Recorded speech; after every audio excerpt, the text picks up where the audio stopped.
السلام علیکم ورحمۃ اللہ وبرکاتہ۔ حضرات، ابھی کرناٹک ہانگل شریف سے دو شاگرد ہماری خانقاہ قادریہ دارالشفا گلبرگہ شریف میں حاضر ہوئے ہیں، جو پچھلے 4 سالوں سے بڑی محنت اور مشقت سے ترک جلالی کے ساتھ مجاہدات کیا۔ بڑی سخت عمل انہوں نے پچھلے 4 سالوں میں درجنوں عمل کیا ہے، مجاہدات کیا ہے۔ الحمدللہ ثم الحمدللہ، جو بھی عمل اب تک دیے انہوں نے بڑی ہی اخلاص کے ساتھ اور بڑی ہی محنت اور مشقت کے ساتھ انہوں نے عمل کیا،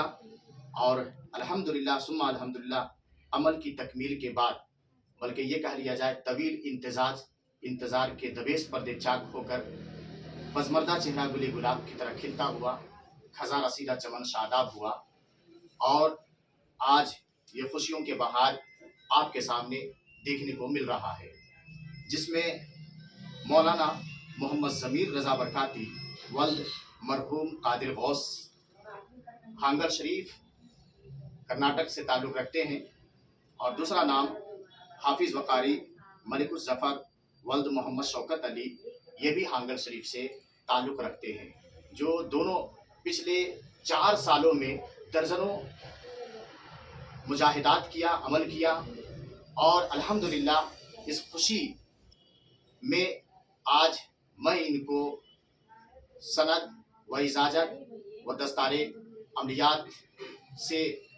نواز رہا ہوں، اور اللہ تعالیٰ سے یہی دعا کرتے ہیں کہ اللہ تعالیٰ ان کو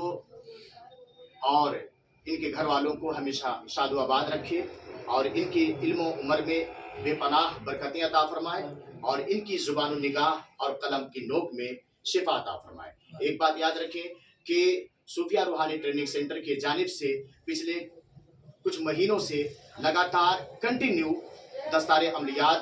یا سند و اجازت کا دینے کا سلسلہ جاری اور ساری ہے۔ کسی کے ذہن کے پس منظر میں کچھ سوالات آ سکتے ہیں کہ شاید صوفیہ روحانی ٹریننگ سینٹر کی جانب سے یا صوفی تعلیم اطہر القادری کی جانب سے یوں ہی اجازت کسی کو دے دیا جا رہا نہیں، بلکہ ہمارے پاس 2 درجن سے زائد بھی ایسے لوگ ہیں جو ہمارے سے مسلسل ربط و ضبط میں ہیں، اسرار اور محبت کا مظاہرہ کرتے ہوئے عاجزی اور سادگی کے ساتھ سرٹیفکیٹ لینے کے لیے کوشش کر رہے ہیں، لیکن میں ہرگز نہیں دوں گا۔ ان تمام لوگوں کے لیے میں یہ نصیحت کرتا ہوں کہ جب تک ہمارے صوفیہ روحانی ٹریننگ سینٹر کے جانب سے 3 عمل کم و بیش جب تک عمل نہیں کریں گے، سرٹیفکیٹ یا اجازت یا سند کے لیے کچھ بھی امید نہ رکھیں۔ تو بہرحال صوفیہ روحانی ٹریننگ سینٹر کے جانب سے جو کچھ بھی عمل ان کو دیے گئے، الحمدللہ ثم الحمدللہ بڑی اخلاص کے ساتھ انہوں نے عمل کیا، اور اسی خوشی میں ان کو دستار عملیات اور سند و اجازت تفویض کرتے ہوئے اب ان کو مبارکباد دینے کی سعادت حاصل کرنا چاہوں گا۔ اللہ تعالیٰ ان کو ہمیشہ شاد و آباد رکھے، ان کی زبان و نگاہ میں قلم کے نوک میں شفا عطا فرمائے، آمین یا رب العالمین۔